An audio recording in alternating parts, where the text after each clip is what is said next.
Good morning, everybody who battled this storm and managed to arrive on time. Thank you very much, Svein and Stella. We were in touch for more than 2 years over internet and Skype and talking, and finally they managed to organize this meeting, and here we are. Let me start this.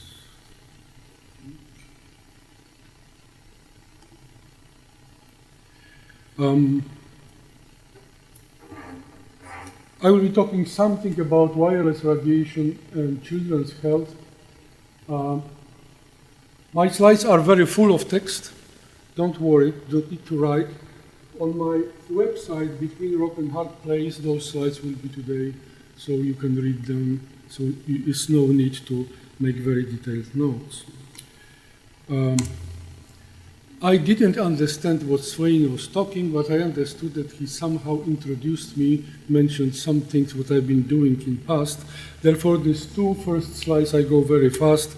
So I'm as you can see from this listing, I'm quite old already. Also, this listing also tells something about my age and experience in doing things with wireless radiation, and that's why I consider myself in some way, at least I consider myself, as some kind of expert.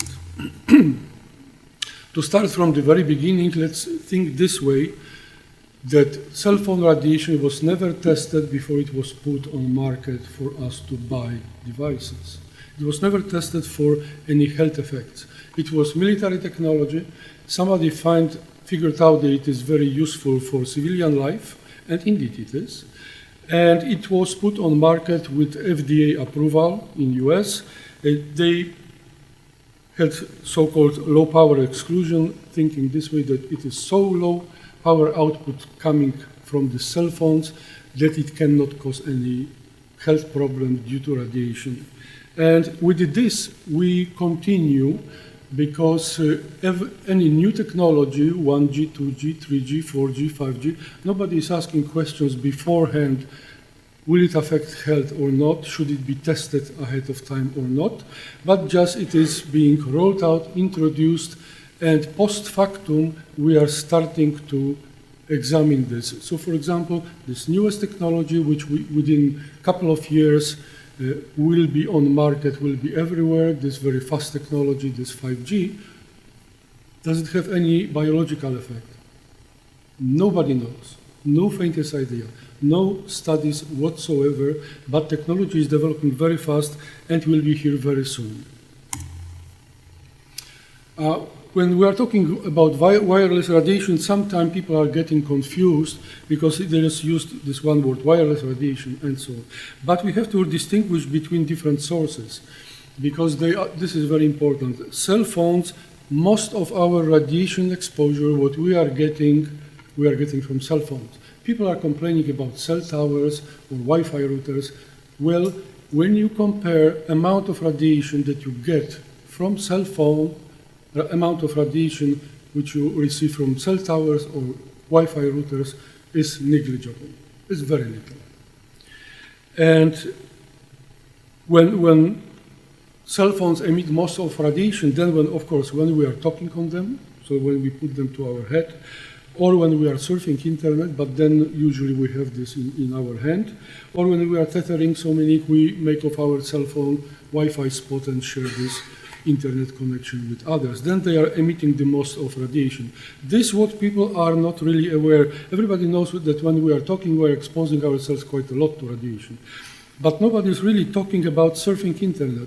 Okay, when I'm surfing internet actively, so this phone is somehow on a distance from my body, but then I put it down in my pocket. It is connected to internet. All the time this Wi-Fi or connection to internet is working, and it is sitting in my pocket, and it is updating my Facebook, my Twitter, my LinkedIn, whatever I have on my weather forecast, anything. And when it is updating, it is emitting a lot of radiation, as I would be talking. But then the cell phone is sitting somewhere in my pocket. I keep it in the back pocket of my trousers. Others are keeping somewhere else. And this area of body is very much irradiated. So before, when we had those stupid phones where we could only talk and send text, we were exposing our head. When we have smartphones, we expose our head when we are talking, and when we have them connected to internet and they are sitting in our pocket, then we are exposing wherever else our body, wherever our pocket is. So there is always good advice, don't put cell phone connected to internet to your pocket. Because when it is sitting in a pocket, you don't surf internet. You can disconnect data, and then you don't surf internet. There is no updating. When you sit on bench in park and you want to see what your Facebook is showing, connect data and instantly it comes everything. Without this, that continuously this updating happens in your pocket and you're irradiating yourself. And about this, there is not much talk. People are not talking. The situation from stupid phones to smartphones has changed very much this way, how we are exposing our body. Then this next problem, dangerous or not dangerous? And this kind of, Shakespeare could ask this question. And answer is, we don't know. Because point is that very often I travel a lot to different meetings and meet with people and lecture. And all the time it comes this thing that not only so-called activists, but also scientists are saying, this is dangerous, this is dangerous. Some people are using much stronger words, including genocide and so on and so forth. Well, right now, our scientific evidence doesn't give us right to say that it is dangerous or not dangerous. We are still in a place where we suspect some risks, but final proof is missing. Therefore, it is very, very discouraging to hear all the time people are talking, oh, well, this is dangerous. Because then the opposite side has very easy argument to say, well, it is not really dangerous. Here, look at the science, it is not dangerous. And then general public, decision makers are confused. What's going on? Is it dangerous or not? So, in my opinion, neither using the word dangerous or not dangerous is proper at this time with this knowledge, scientific knowledge that we have. And of course, this is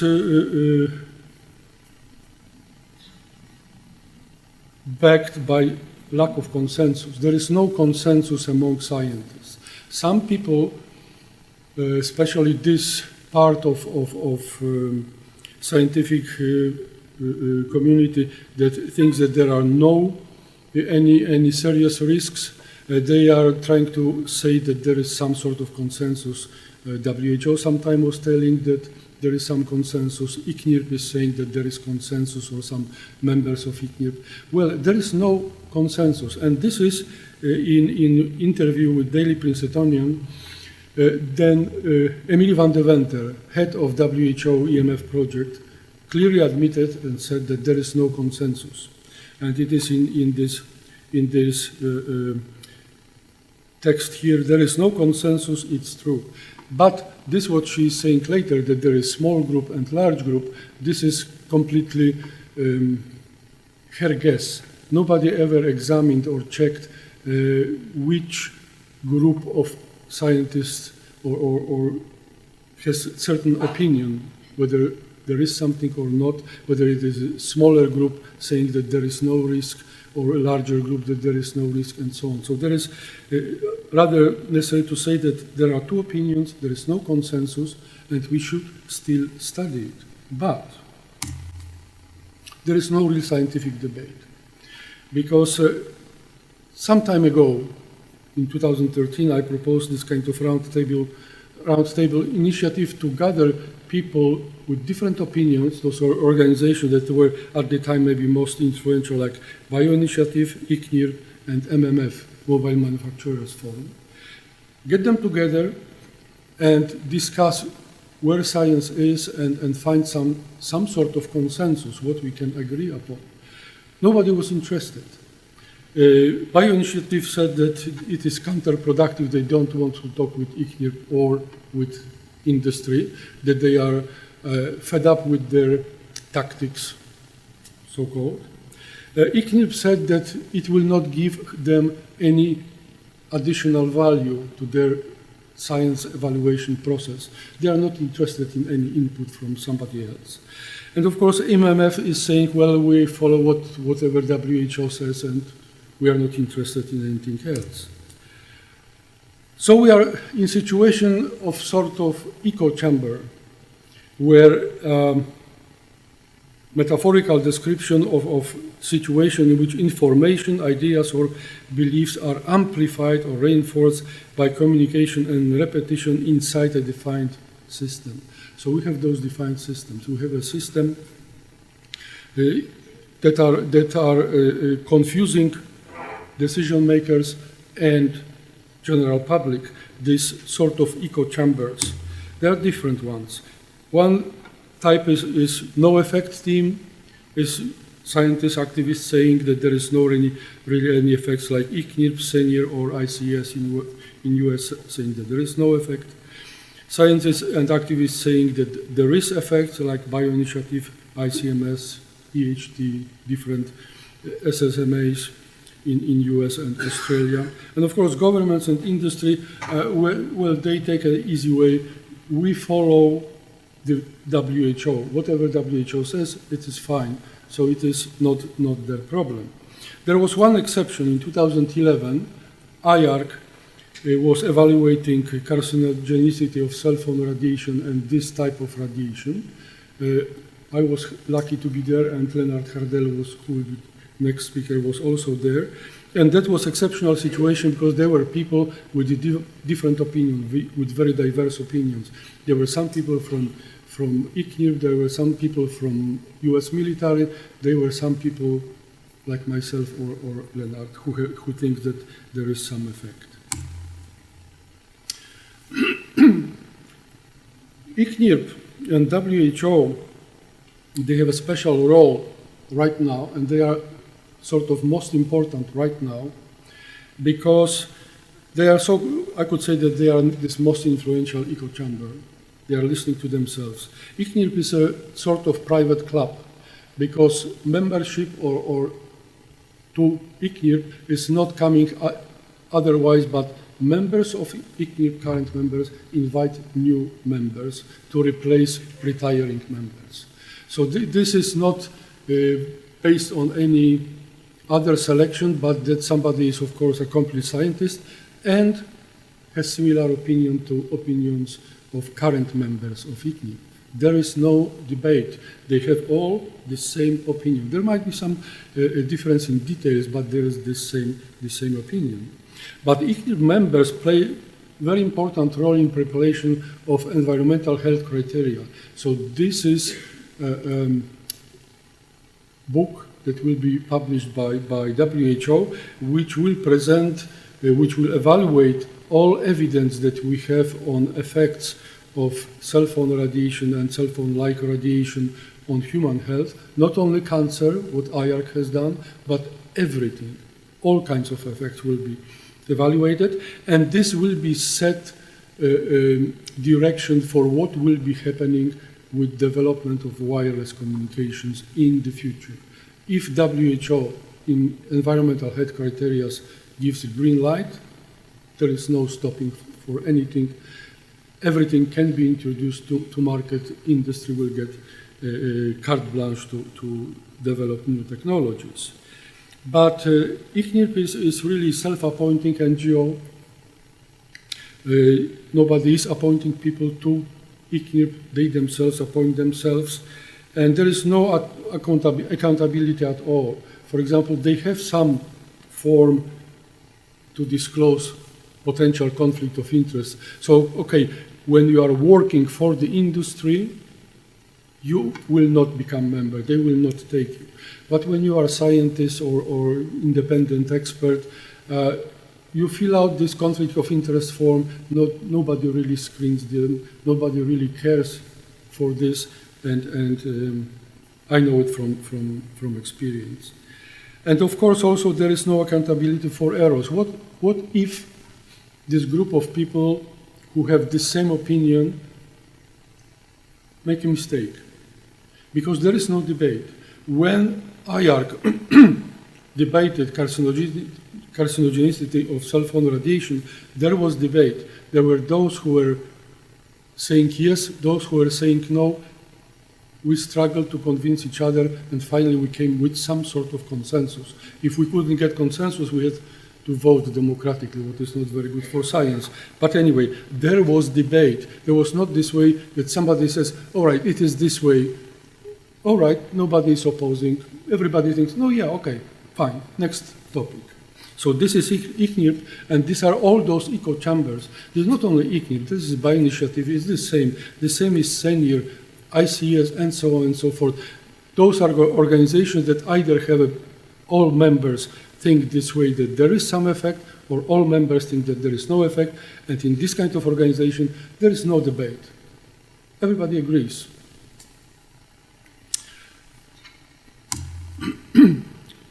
Now, something about safety standards which are being developed and recommendations are made by ICNIRP.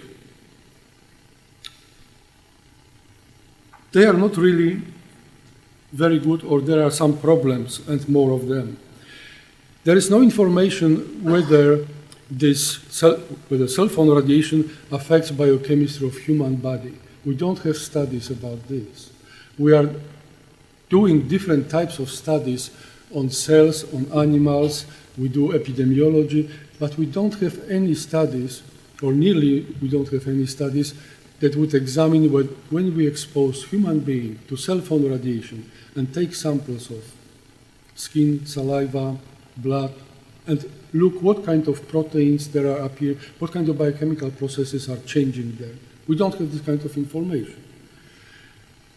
There is no certainty that safety standards protect all users from anything else but the thermal effects. So if there is too much power, okay, there are thermal effects. But what about those options that there is not thermal effect, but something like what we call non-thermal effect? But at the moment, any equipment that emits radiation, that meets safety standards is considered safe. You don't need to ask anybody if their manufacturer writes on equipment that it emits so and so much radiation, which is meeting safety standards, current safety standards. No worries, it is safe, or at least you think so. And this, of course, this compliance with safety standards for this equipment is making this that there is no need for research. Why to do research when there are safety standards, they protect everybody, all equipment is meeting safety standards? Why bother? Why bother? But problem is that non-thermal effects exist, but are refused to be acknowledged. And good evidence for although indirect, for non-thermal effects are epidemiology and studies on sleep EEG. Those two types of studies, they provide indirect evidence that non-thermal effects exist. And I will tell a few more words about this later. So in 2011, this IARC evaluation, which was very different from other evaluations, they invited 30 experts, they invited 31, but one resigned. We were split in 4 different groups. Leonard Hardell, of course, was in epidemiology. I was in mechanistic laboratory studies. Decisions were made by consensus or by simple majority, what is not very good for science when you vote, but it is so. And out of these 30 experts, the vast majority voted for the classification of cell phone radiation as possible carcinogen. That was shock for many, especially for industry, because before this evaluation, nobody believed that any kind of carcinogenicity will be as classification for cell phone radiation. So, epidemiological evidence, Leonard will tell more certainly about this, indicates that there is cancer risk. IARC evaluation was based on Interphone and Hardel studies, but then was published French study Serenat, which is the same type of study. And all these three studies have shown that long-term avid use of cell phone increase risk of developing brain cancer. And this avid use is to use for 10 years or longer, half an hour per day or longer, daily, cell phone, which is very little because all these studies were done still in early 90s when they were collecting information. Then also recently, last year, was published another study which shows indications that brain tumor appears in this place of brain which is most exposed to radiation in user. So now we have three replications of one type of study, epidemiological, this case control study, that are showing exactly the same result. Each study, of course, shows different percentage of increased risk, but all of them show clearly that 10 years, half an hour per day or longer, everyday usage of cell phone increases risk of developing brain cancer. But there is a problem. All epidemiology studies have very unreliable exposure data, because this exposure data is based on this, that either they get information from the users, how much time they spend using cell phone, or they get this information from operators, how much given cell phone was used, and assumption is that owner was using this cell phone. But the length of call or length of cell phone subscription with operator, which is also being used as proxy, or saying whether you ever or never used cell phone, doesn't inform about the real exposure to cell phone radiation. So when we are using this type of exposure data, this kind of proxy, persons with very different radiation exposure are put to the same exposure group. What makes that we are underestimating the risk of brain cancer that we observe in epidemiological studies because of it. But how much, to what degree, we cannot say. We don't know. What is worrisome, this ongoing cohort study, very large cohort study, Cosmos, collects also exposure data as length of calls. They get this info from operators. So why this data is not okay? Because when we have a cell phone and cell tower, when they communicate with each other, cell phone is emitting radiation to communicate with cell tower. The further cell phone is from cell tower, the weaker field is, and then, so we have a good exposure. You can see this bar graph on your cell phone when you look carefully, or when we are far, then we have a poor reception. And when it is good reception, cell phone emits little radiation because it doesn't need much of radiation to communicate with cell tower. But when we are far away from cell tower, or there are some obstacles between us and cell tower, then cell phone must crank up power, emit more power in order to communicate with cell tower. And that's why two persons, one close, one in good reception area, one in poor reception area, when they talk for 1 minute on cell phone, the same length of time, they will be very differently exposed. But in our epidemiological studies, they both will end up in the same exposure group. So how probable are health effects of cell phone radiation, especially when we are thinking about cancer? So in 2011, it was said that it's possible cancer induction by cell phone radiation. In my opinion, current evidence suggests that rather probable, so it would be this 2A classification by the IARC standards. But still, we have to think that cancer will remain rare disease if everything what epidemiology tells us, because it is rare disease. It is 10, 20 cases per 100,000 people. If we even double this risk of developing brain cancer. So instead of 10 or 20, we will have 20 to 40 cases per 100,000 people. So it is rare disease.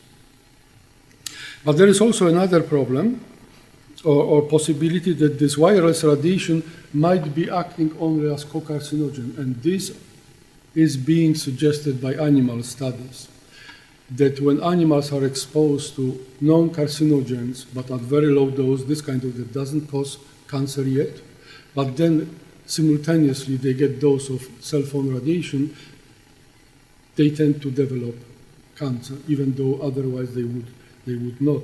So it might be so that cell phone radiation by itself may not cause cancer, but it may act as co-carcinogen, meaning we encounter in our daily life different types of substances. Some of them, they will be carcinogenic, or might, in larger amounts, might be carcinogenic, in small amounts not, but when they are combined with cell phone radiation, something may happen. And if we are thinking about other diseases than brain cancer, then we have too little information. They were studied too little. Focus was mainly on brain cancer. Now when we are thinking further from epidemiology to human studies, the vast majority of studies are feelings studies. I call them feelings because scientists expose people to cell phone radiation in laboratory conditions and ask, how do you feel or what do you feel? These are acute exposures, so you are now exposed and a few minutes later or maybe hours, so you are being asked, how do you feel? Did you feel anything on your skin, any tingling? Did you get headache? Did anything happen to you? Did you get any so-called sort of allergy-like symptoms? And when people say or cannot say that they get some symptoms immediately, or when they don't know when radiation is on or radiation is off, because some people claim that they can distinguish this, this is a basis to say that there is no such a thing like electromagnetic sensitivity or hypersensitivity. What I strongly disagree. In my opinion, EHS must exist. But it is not based on science that we have, that we know some scientific evidence. It is simply based on this, that to every agent that are around us, some of us are more sensitive, some of us are not sensitive at all. Some people are sensitive to pollen, majority is not. Some people are very sensitive to UV, some people are not. And so chemicals, medicines, whatever. Always there is existing some subpopulation of people who will respond differently, stronger, or they will get different symptoms from this chemical. Why this radiation would be different? Because other types of electromagnetic radiation, gamma rays, X-rays, UV radiation, light, they all have subgroups of more sensitive people. Why this particular fragment of spectrum would be God-given, nothing is happening? I don't know. So I think that it must exist, but we don't study it properly because studies are performed mainly, or at the beginning, were mainly by psychologists who are not studying physiology but psychology. So they used wrong methods. Of course, it was all obvious at the beginning to ask people, do you feel something when you are being irradiated? But when you get answer, no, I don't feel anything, it doesn't yet mean that there is nothing happening. So, and one more thing is also WHO definition of health. It doesn't include only, some people don't like this definition, but it doesn't include only this that we have some certain disease or that we are unhealthy. It includes mental health and social well-being. So this says that if we are worried that this cell tower or this cell phone gives me headache or causes me some disease, it is according to WHO definition that we have a health problem. Then there is, of course, when thinking about cancer and maybe also other diseases, there is very much talk about DNA damage, genotoxicity, and and cancer, of course. And this recent study in US, NTP study, I think that Bob will be talking more about this NTP study, refueled this debate on DNA damage because they have shown some evidence of DNA damage happening in animals exposed to cell phone radiation. But this is sort of rush to conclusions, and it's not really very well justified scientifically. Because DNA damage doesn't automatically mean that RF is genotoxic. In fact, we don't know whether RF really causes damage, because we don't know whether, when we expose cells or animals, this radiation is causing damage to DNA that we observe later in experiments, or whether it is so that spontaneous DNA damage happens in our cells, in our body all the time, continuously. We have those mistakes, but we have very efficient repair mechanisms that they are correcting those mistakes and they are being repaired. And I'm being said that I should rush up.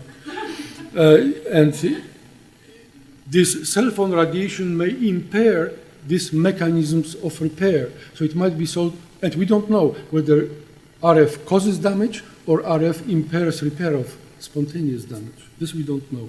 And that's why talking, and we, after all, we detect sometime damage, but we don't know at all what happens to it afterwards. Meaning, is it being later on repaired, or is it causing death of cell, or is this damage persisting in cell, in second generations of cell, and then we have a health problem? We don't know. Wi-Fi studies, we don't know anything.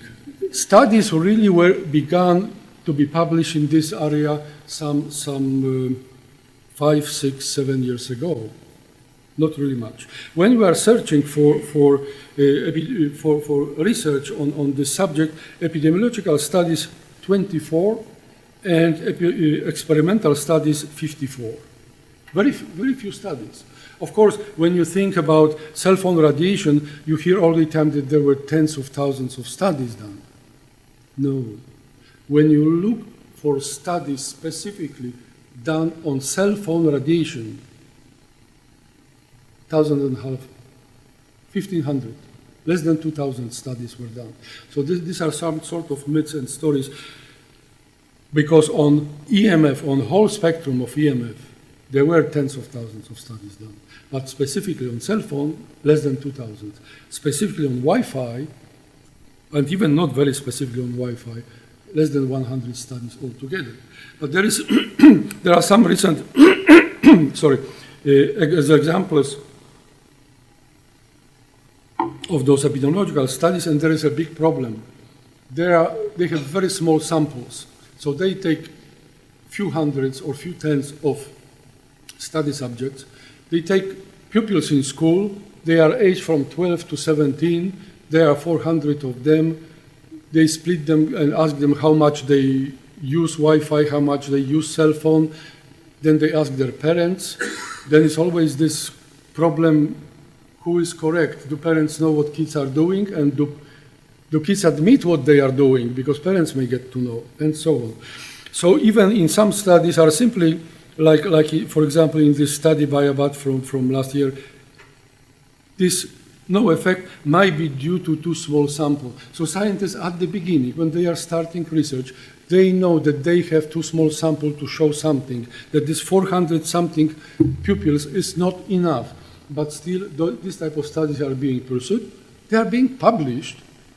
And then we have yes effect, no effect. From the same research group, for example, Sheni 2015 is coming from the same set of students. There is memory affected, but then is Roser 2016, the same exactly research team, no effect.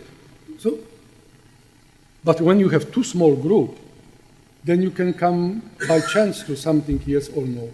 You don't know. So there is also no real radiation exposure data. So this is based on this, how much people say that, in what kind of environment they were, how much they were using cell phone, how much they were using Wi-Fi. So that's why I'm saying that there are not pure studies on Wi-Fi, because those people are using also other devices at the same time when they are using Wi-Fi. So, and there is, of course, variety of bias that are unaccounted for what people say and what don't say about their own exposures. So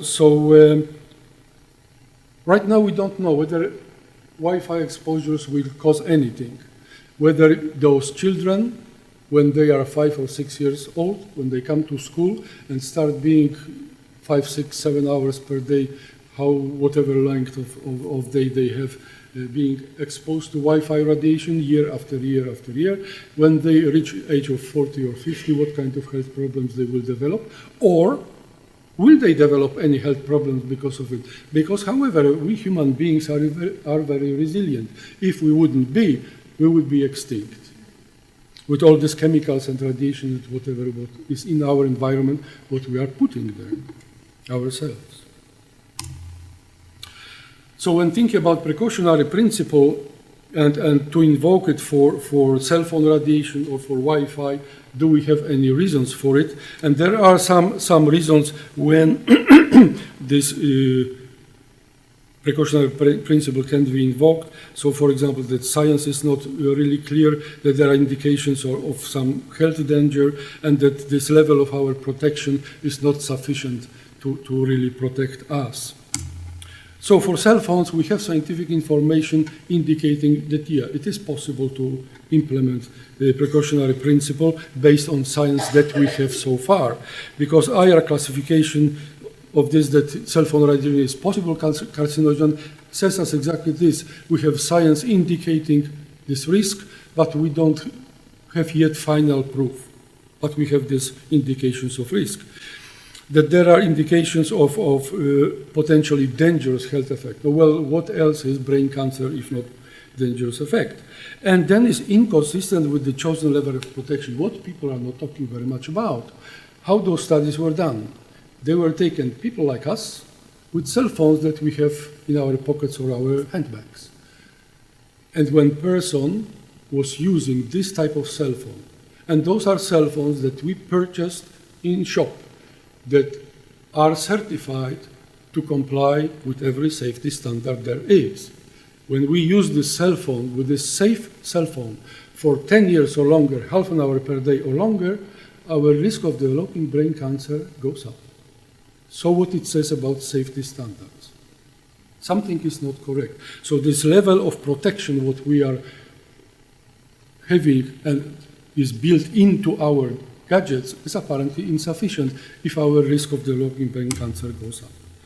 But with Wi-Fi, we don't have such evidence because we don't have science about this. It is, of course, again, the same sort of process that first Wi-Fi was introduced, and then afterwards we begin to study biological effects. So we are still far behind this implementation, this Wild West with Wi-Fi anywhere, everywhere is Wi-Fi, anybody can introduce it.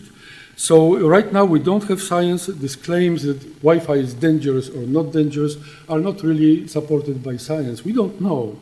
But if we consider young age of children when they are developing bodies, kind of small kiddos, when we think that length of period of time they will be exposed, several hours per day in school for many years, and they have many years to go in their life to wait that something will develop eventually, if something will develop.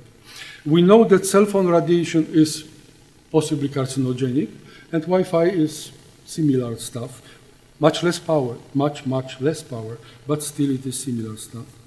And historically, we were thinking in 80s that cell phone radiation is not dangerous, there is no any problem with this, and that's why it was introduced on market, but afterwards we found out that there are some problems. So now again, historically we should think about this. Are we correct that Wi-Fi will be no problem, or will we in 10 years from now find out that there is, however, something?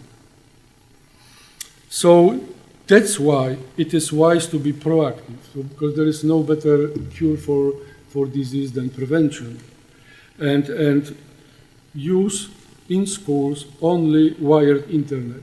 This will not impair work of children in school and learning in school. And of course, this impact of precautionary principle, there are some people are panicking and say, well, if we introduce it so we can, do you want us to go back to caves? No, nothing of this sort of will happen. Precaution, it is not prevention, that we prevent use. Yeah, Wi-Fi can be used, but why it has to be everywhere, anywhere, also around the clock in schools? You can understand in airport that there is Wi-Fi, because if you would have wires, there would be one vandalized in first minute. Same thing, railway station. You understand this. But why in school? In school are tables, there can be wires, there is teacher, there is supervision. Everything can work very, very well. And this internet is faster and more reliable than through Wi-Fi. And all the time you hear stories about school is expanding, more and more kids are using, and it's necessary to add routers and add routers and routers. There is capacity is not enough, it's necessary to upgrade. Wires are much better, and implementing this kind of wires in school will not have any impact on learning. They will have all good things and all bad things from the internet, but they will not be irradiated unnecessarily. So I'm jumping to conclusions since I'm being rushed. So IARC classification of cell phone radiation as a possible carcinogen, in my opinion, is sufficient reason for invoking precautionary principle for cell phones. Current claims that safety standards protect everybody, anytime, everywhere, no matter whether it is young, old, sick, or healthy, are not supported by the scientific evidence. For example, epidemiology. The safety standards when using safe cell phone don't work really well. Schools should be using only wired internet. Why to introduce their wireless? It's better to be precautionary ahead of time than wait down the line and expect some problems, or if they materialize. If they don't materialize, great, but why not to use wired internet while we are waiting for this science to be made? Now we don't have science. The users should be, of course, better informed about this current situation in science, that it is so uncertain, because about this there is not much talk. Either it is said, well, there is no any problem, everything is fine, or, well, there is genocide happening, everything is very bad. No, it's neither this nor this. Better, more reliable information should be provided. And also information about this, don't keep your phone in pocket when it is connected to internet. Otherwise, keep it in pocket. But when you keep it in pocket, switch off data. There is no problem then. And of course, real radiation exposure should be used in epidemiological studies and human studies if we want to get reliable and real evaluation of potential to develop brain cancer.